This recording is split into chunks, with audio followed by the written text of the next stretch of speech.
Hello and welcome to Thinking Out Loud. I'm your co-host, Cameron McAllister. And I'm your co-host, Nathan Rittenhouse. So a new law has been enacted in Louisiana, a controversial law, and it involves the public display of the 10 Commandments in public schools. Yeah, so public schools display the 10 Commandments. In Louisiana. So this is being in Louisiana. This has been tried before. It's been tried in states like Oklahoma. It's been tried in Arizona. But this, I believe, and I think Texas as well, but this is the first successful attempt. So one way to, I suppose, give an argument for this is to say that the 10 Commandments, whether you are a religious person or not, whether you are a Christian or not, the 10 Commandments are widely recognized to be a cornerstone of Western civilization and ethics, and they are certainly a cornerstone of American society and American ethics. So the thinking goes, even if you're not a Christian, you're not a religious person, you can still celebrate this as a victory. This bears a resemblance to the prayer in schools issue as well, and we have talked about that on the podcast before. I think Nathan had some surprising thoughts on prayer in school. And it's also been a while, Nathan, since we've talked about a current event. So this seemed like a great opportunity to dive back in. So when this news crossed your screen, Nathan, were you thinking, great, huge victory for democracy and for traditional values? Were you amped up and excited? I'm trying to make my voice sound as sincere as possible. Yeah, good try, Cameron. Good try. I've set you up. So here's where we get into the tricky situation, because there's what might be legal and there's what might be a good idea, and there's what might be legal and what there might be a good representation of our faith publicly. And I find that either way you slice it here, there's some difficulties.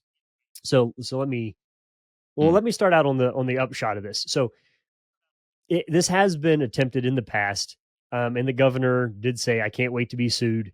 So when you come out of the gate with that mindset, you know that this will be a contentious item.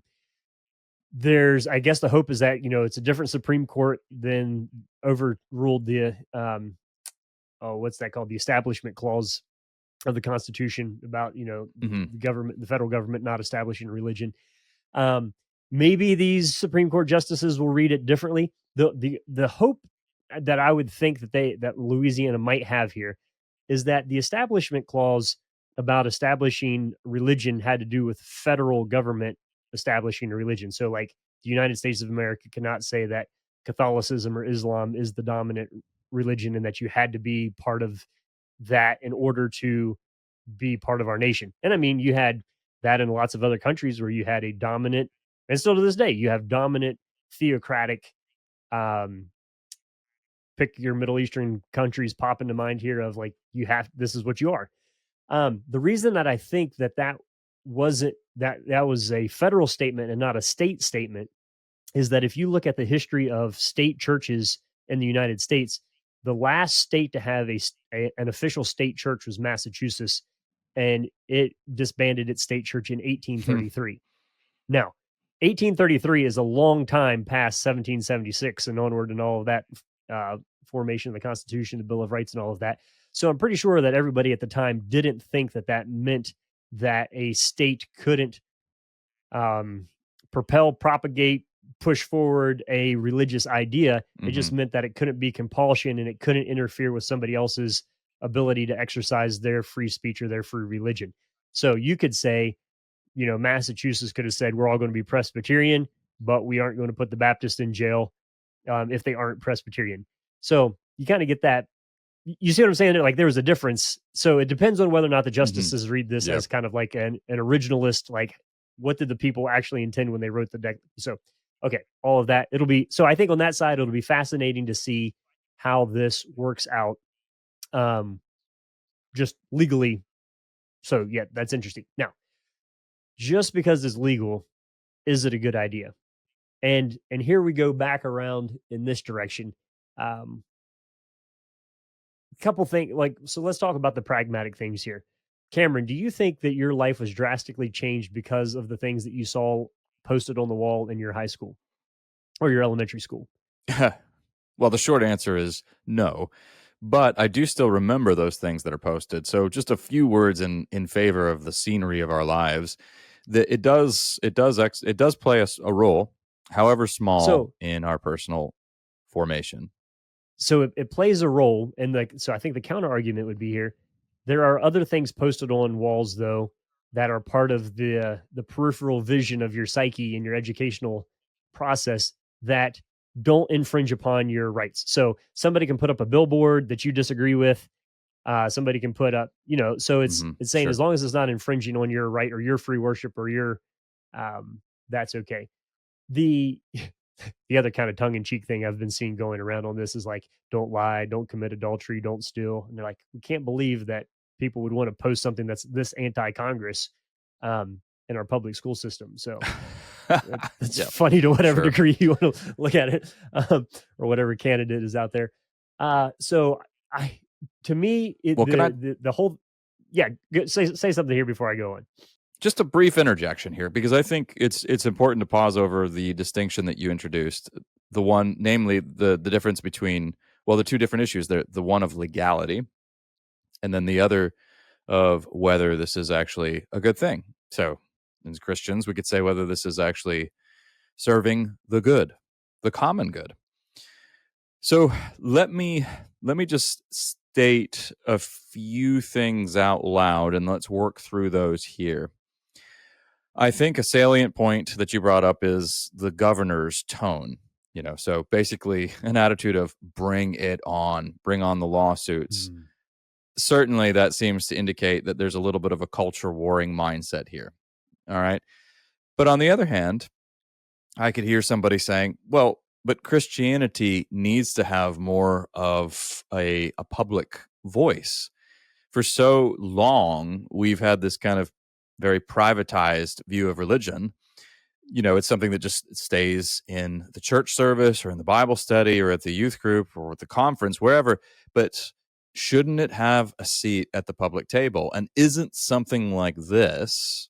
And I'm just trying to to kind Yeah, of yeah, yeah. give some I, counter so arguments here, so we work through. So isn't this a step in the right direction? Someone might say. and somebody like, if I was to quote Cameron McAllister, back to quote Cameron McAllister, I would say go read James Davidson Hunter's To Change the World, and you'll see that the track record of these types of Sure. projects developing lasting change is minuscule, if not slightly deleterious to the overall goal. And the reason for that is that the Ten Commandments are predicated on, I am the Lord your God who brought you out of Egypt. You shall have no other gods before me. The rest of the list doesn't make sense unless you're personally committed to the first one. So sticking on the wall, don't murder, probably, if that stopped people from murdering people, would have worked already. It's a derivative of a proper contextualized worship that is the foundation of a religious belief. So I am skeptical that this is going to achieve what people think it will achieve. Yes. And now, that being said, I'm with you. I'm with you. I mean, all Christians, Muslims, and Jews abide by the Ten Commandments. I'm not anti Ten Commandments. They're given from God. Like, I get that. And certainly they form a stabilizing effect in a culture. But to say that we're going to be able to compete with the cultural mindsets and the kind of the zeitgeist of our age through this, particularly if you come out saying sue me, makes it seem way more like a political football than it is a deep care about the spiritual formation of the youth of our nation. That's where I get sideways on this, because and I agree. If it's masquerading as one thing while clearly being something else, and in doing so, I think diminishes the seriousness of both the political and the spiritual components of what it's purporting to be. All right, so I have some scattered thoughts on that real quickly. Let me first say a few words about the scenery of our lives again, because that's important. So the setting, or the drastically affects the context of how that scenery will influence you. So, for instance, the scenery of your home is much more important than the scenery on the walls of a public school. Why? Well, your home is your safe haven, your place of rest. This is, of course, ideally speaking. We know that not all homes fit this description, sadly. But a home is a place of rest. It's a safe haven. The scenery that is on display on the walls of your high school guidance counselor, you may remember some of those inspirational quotes on those posters with pictures of mountains and wildcats and eagles, but it's Penguin. not as Usually there's important a what penguin appears too. as what appears in your home, in a penguin, or what appears in your church. Why? Well, your church and your home are much more similar than a public school and your home, or a Right. public school and your church. Both are places of rest. Both are a kind of home setting for us this side of eternity. The church, of course, is also a place of worship, of corporate worship. So therefore, the scenery of your church is going to play a stronger role in shaping you, because you're more open to it. Your receptivity is higher. Your receptivity is not the same. So a public school, there are some wonderful public schools out there, I'm sure, but it is not generally a safe haven the same way a home is. That's not a controversial statement to make. And so you can keep everything that's there at arm's length in a way that you do not, because your guard is down when you're at your home. And ideally speaking, again, your guard is down in the sense that you feel safe in a church. You don't feel safe in the same way in a school. So all that to say that even as this, as part of the scenery, and whether it influences you or not, it's not going to influence you in quite the same way in those public settings. So there's that. Another item I want to bring up, just put on the table here, Nathan, because I think this is really important. So a friend of mine recently had me listen to a podcast that was very helpful. And it's a man who's a longtime pastor who now works kind of higher up, organizing churches and training pastors. And he focuses heavily on intergenerational training. So this guy has a lot of patience.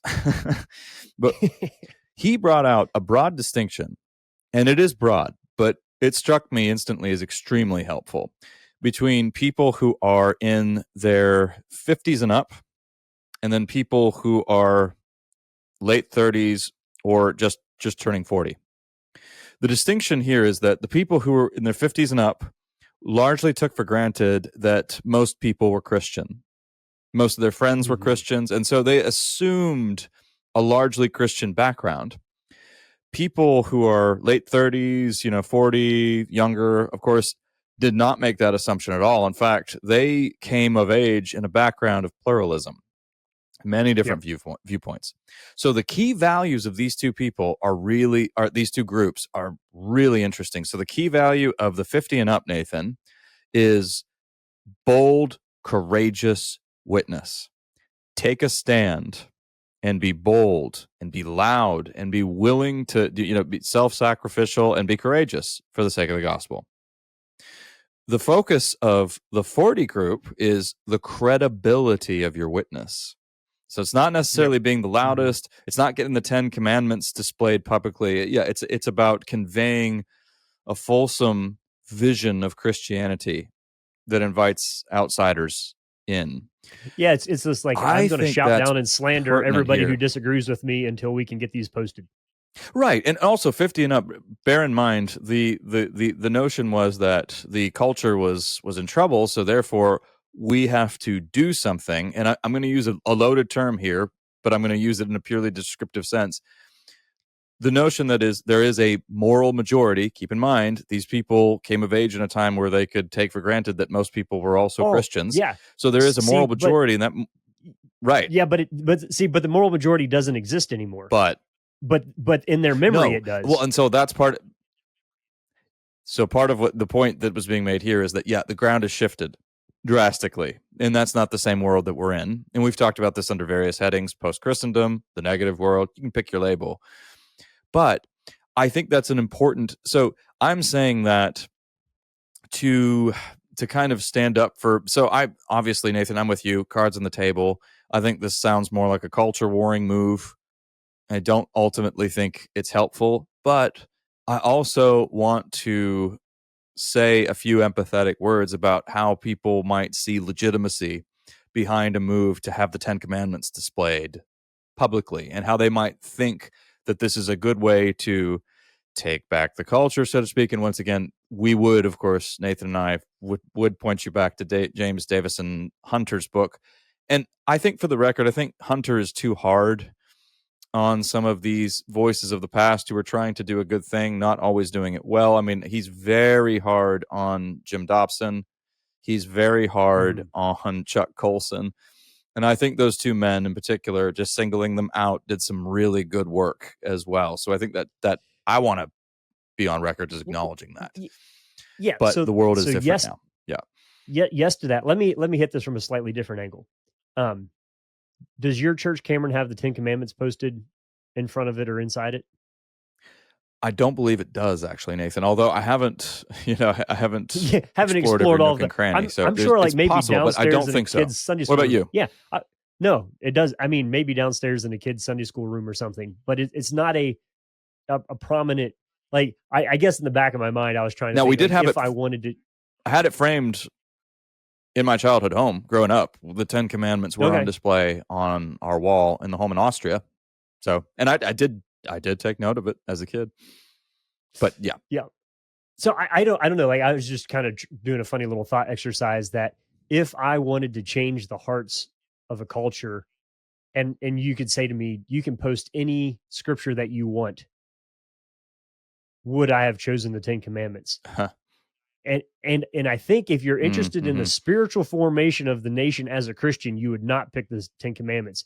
If you're looking to stabilize society into the core of a Judeo-Christian framework for stabilizing society politically, yeah.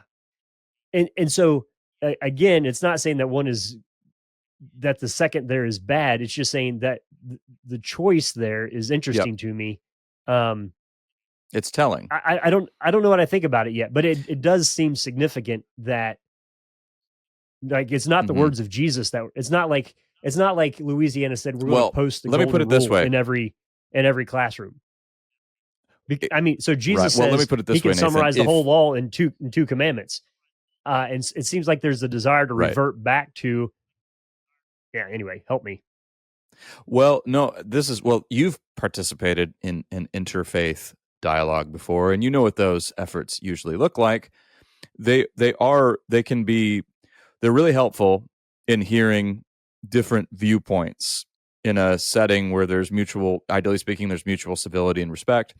But where they're weak is they tend to water down the distinctives sometimes when they try to press some agenda forward. And so I think the 10 Commandments would play much better in a sort of interfaith context where, hey, we can all agree on these 10 commandments. They're really just like 10 principles. Whereas the words of Jesus, if you took anything from Matthew chapter 5, certainly wouldn't play that well in such a setting because it's not nearly neutral enough. I'm not saying the 10 Commandments are neutral. I am saying the way that they've been bandied about in public settings has largely robbed them of some of their real potency. I mean, even if you look at the first commandment, though, I mean, it's this explicit, you shall have no other God before me. Well, which God in particular are we talking about? If you want to make the 10 Commandments controversial again, you got to press into what you mean by God. You have to read them. Yeah. So there's that. You have to read them.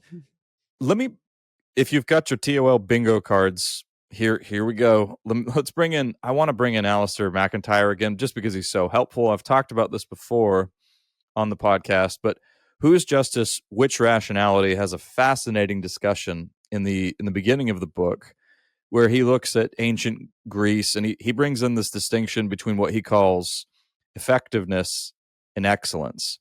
Ideally speaking, both effectiveness and excellence go hand in hand. Excellence, broadly speaking, is, and I can't do full justice to the sophistication of his argument, but that's all right. Excellence is just the right way, pursuing the good. Mm-hmm. It's the good. It's the righteous way. So that's excellence. Effectiveness is how you get there. That's just the means to the good end. So that's how you can see how, ideally speaking, these two go together. But occasionally if you run into a society where there is serious decadence in the culture, or the culture is in serious decline, then these two can occasionally be at odds. And the example that he gives that the ancient Greeks wrestled with, because ancient Greece, of course, was, like most ancient cultures, a martial society. So this was mean, warfare was at the heart of this culture and the society. So the Greeks, so the pesky philosophers come along. So initially there was just a kind of unvoiced assumption that might makes right. A military, I mean, if you're victorious in battle, then that obviously you're the victor and you were right.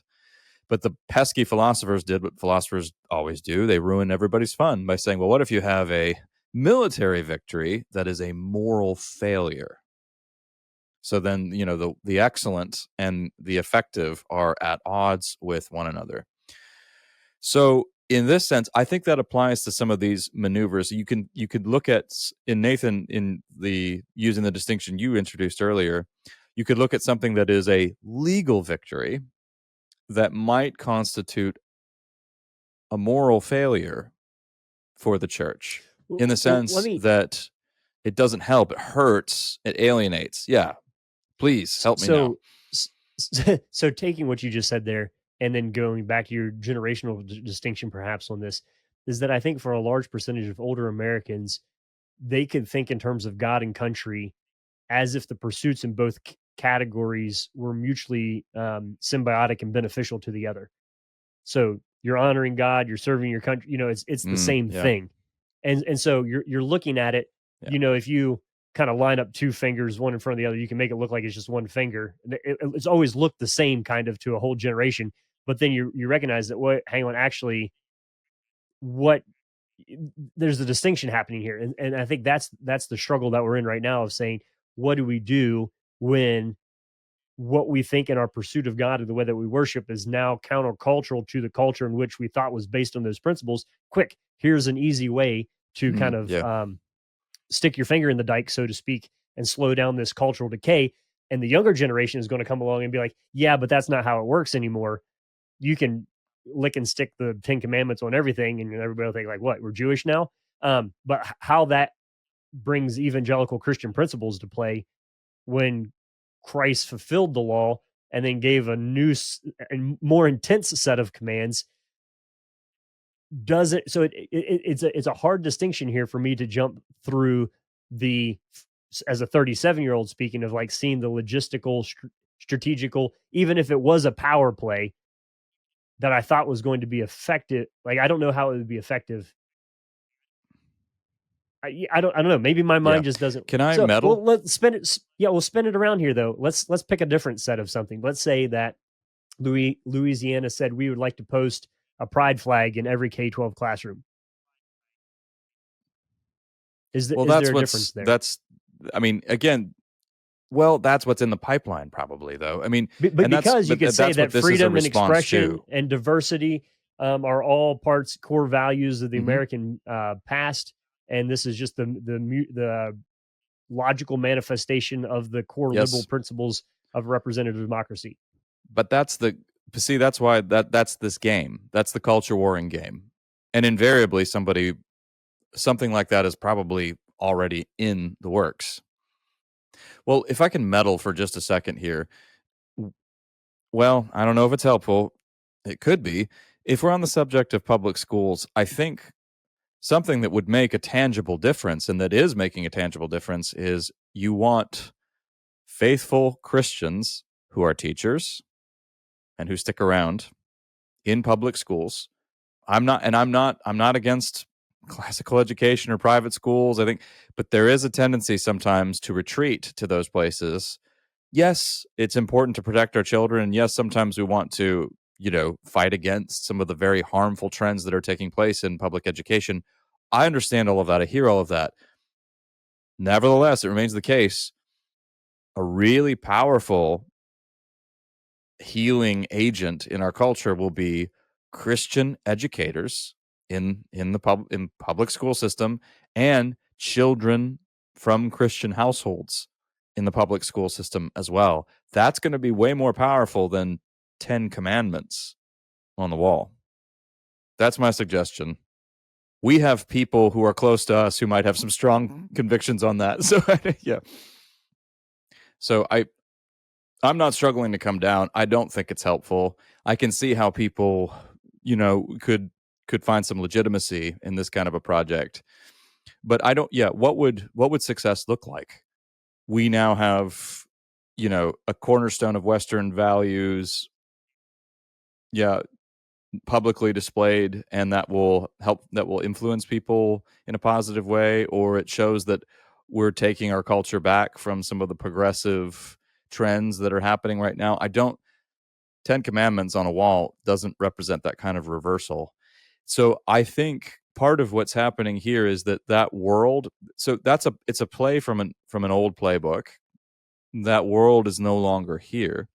Now, am I saying that that cultural renewal is not possible? I'm not saying that at all, actually. In fact, I would love more discussions centered on cultural renewal. There were some key intellectual figures right around the time of the Second World War who were very focused on cultural renewal. One of them was T.S. Eliot, the poet. Had some very powerful thoughts on that, and obviously their thought was occasioned by a serious sense of alarm and emergency at what was happening in Western culture with, on the heels of the First World War. Now you have World War II.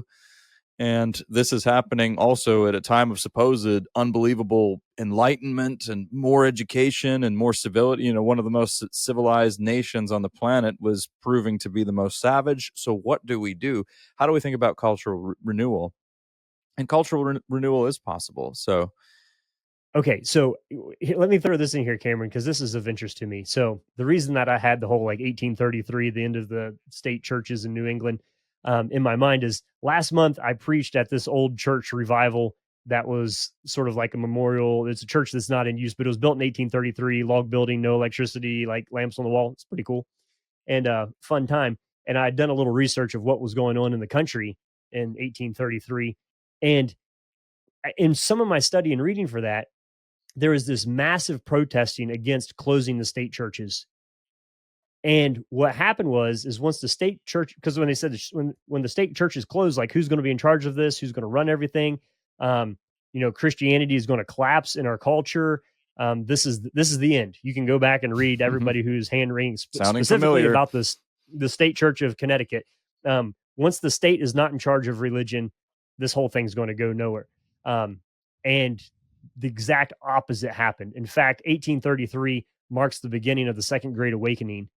And so it's an example of the government fetters coming off and then the church stepping into that and really flourishing there and having phenomenal growth for the next decade or so.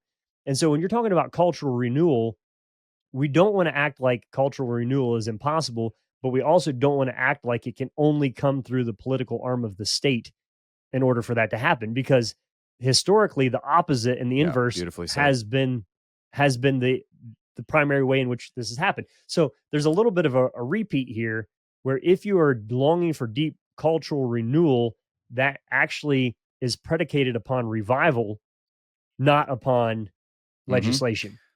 And then sometimes the law does follow kind of thing. Yeah. And yeah. And so the structure, but it's a byproduct of transformation. Yeah. Yeah, well, I mean, so think about we hold these truths to be self-evident that all men are created equal. Okay, obviously we've lived into that imperfectly, but that is not self-evident. You have to be thoroughly saturated in a deeply Christian concept of reality to be able to utter a sentence that says that it is self-evident that all people are created equally. Like, no, it's not. That's not even close. Look at pagan society. You'll see the exact opposite assumption. Yeah. So, but what I'm saying is that there was a spiritual or a moral consciousness that preceded the U.S. Constitution and Bill of Rights that necessarily had to be there in order for us to enshrine those laws, protections, and freedoms. You could have never done it the other way at all and have that work out. So I think there's some lessons to us here in the past as the church about where we choose to burn our candles and throw our energy. That's just, it gives us a little bit of caution on some of these things. We can appreciate the enthusiasm for what's trying to be done, but then we can also, I think, lend some of our experiences and historical remembrances to what the best way to go about that might be. So I rest my case based on history and my understanding of how Christianity works and Jesus's concepts of power. The end. Well said. More could be said, of course, but our hope is to get the wheels turning. If you'd like to discuss this issue further, if you've got some thoughts of your own, which we're sure you do, we would invite you to join us on TOL Connect if you're not already there, where the discussion continues and is lively and is fun. But thank you for listening. You've been listening to Thinking Out Loud, a podcast where we think out loud about current events and Christian hope. Thanks for listening to Thinking Out Loud. If you'd like to learn more about what we do, book Nathan or Cameron, or if you'd like to support us financially, whether through a one-time donation or on a monthly basis, you can do so on the donate page at www.toltogether.com. That's toltogether.com. And please consider leaving us a 5-star rating and sharing this content with your friends. It really does help.